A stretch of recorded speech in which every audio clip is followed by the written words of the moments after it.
what people need to realize. The only reason why it's illegal is because of economics. It's because there's like 1,000 different things that marijuana would fix that pharmaceutical drugs right now are prescribed for.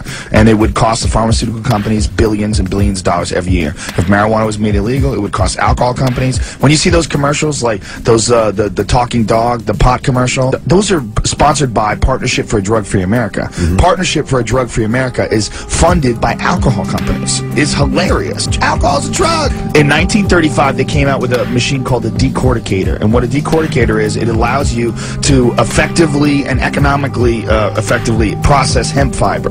Because before they used to use slavery. And when slavery was abolished in 1865, they had no means effectively producing this pulp. But the Declaration of Independence was printed on hemp. The parachute that George Bush Sr. used to parachute in World War II, that was made out of hemp. Hemp had huge industrial uses. It was just very difficult to process.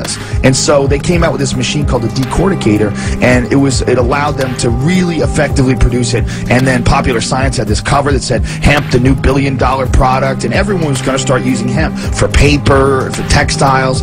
And William Randolph Hearst, who owned all these newspapers, and on top of that, owned all these paper mills, it was going to cost him millions of dollars to convert over to hemp. So instead, he started printing stories in his paper about some new drug called marijuana. And marijuana wasn't even a slang term for cannabis. Marijuana was used to describe a type of Mexican wild tobacco, completely unrelated. So they called it marijuana, and they said, this is how they got it illegal. They said, people are smoking it, and blacks and Mexicans are raping white women.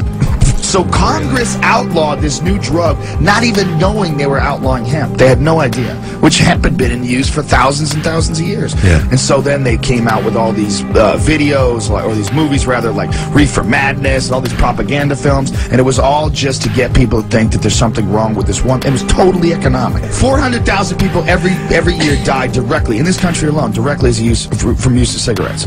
No one's ever died from pot, ever. But it's illegal. And you're not going to live forever. All right? You're going to live and you're going to die. And everybody is. We're all temporary beings going through this life. And, you know, who are you to tell other people what they can and can't do? Alcohol doesn't make you a drunk. You know, I drink and then I stop drinking and then I go get something to eat and I hang out and I won't drink for weeks. It's crazy. You know, it's called moderation, and you apply it to every aspect of your life. I mean, if you want to get addicted, you can get addicted to spanking it. You can get addicted to gambling. You can get addicted to anything. Scratch tickets. People say, well, you can abuse alcohol. You can abuse pot. You can abuse cheeseburgers, too. You know, but I like cheeseburgers. It should be legal. All this stuff should be legal. We're not children. We're adults.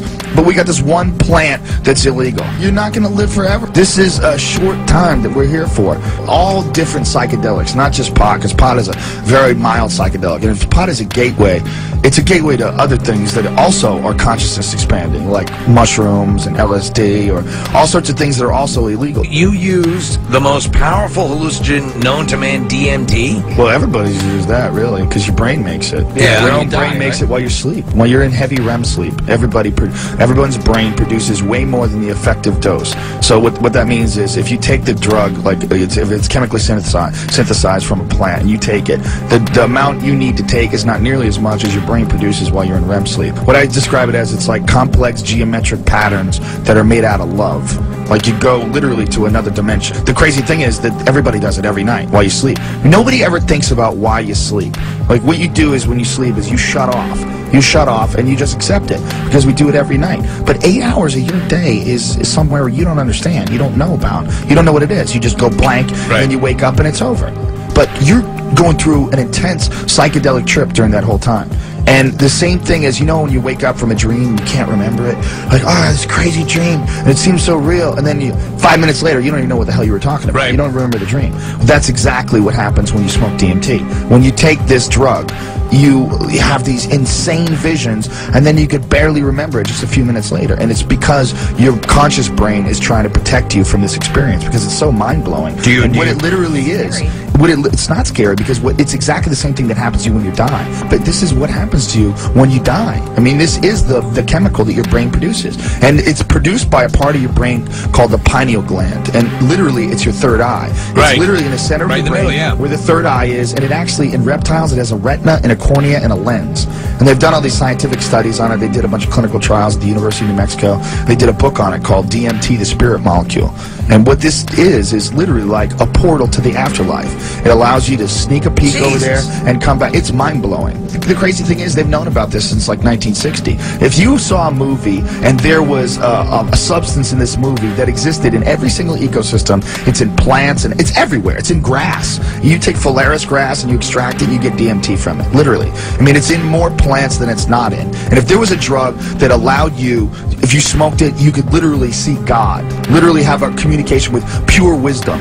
Wouldn't you think that everybody would have heard about that? Yeah. Could you think that you could keep something like that under wraps for like 40, 50 years? This is what should be legal. All plants. All plants should be legal. Because they don't make strychnine illegal. Strychnine exists in Strychnus vomosus or something like that. There's a bunch of different plants that produce strychnine. And they're legal plants. You can buy them and you can make strychnine. You know why? It's not about something that kills you. It's about something that you won't be able to absorb propaganda the way you do now. You won't be able to look at the news the way you do now. You won't be able to look at common cultural conditioning and predetermined patterns of behavior. None of that stuff will make sense. It's very difficult to go through life after you've gone through that experience. Okay. The way I describe it, it's like any intense psychedelic experience is like pressing Control-Alt-Delete on your brain. Yeah. That's what it's like. It's like your that freaks brain me out. reboot. It should freak you out. it does But freak me it freaks out. you out because you like to be in control. Yeah. But you're not in control, bitch. You're gonna die. No one's in control. You're in control of your body for a short period of time, and you should experiment with it.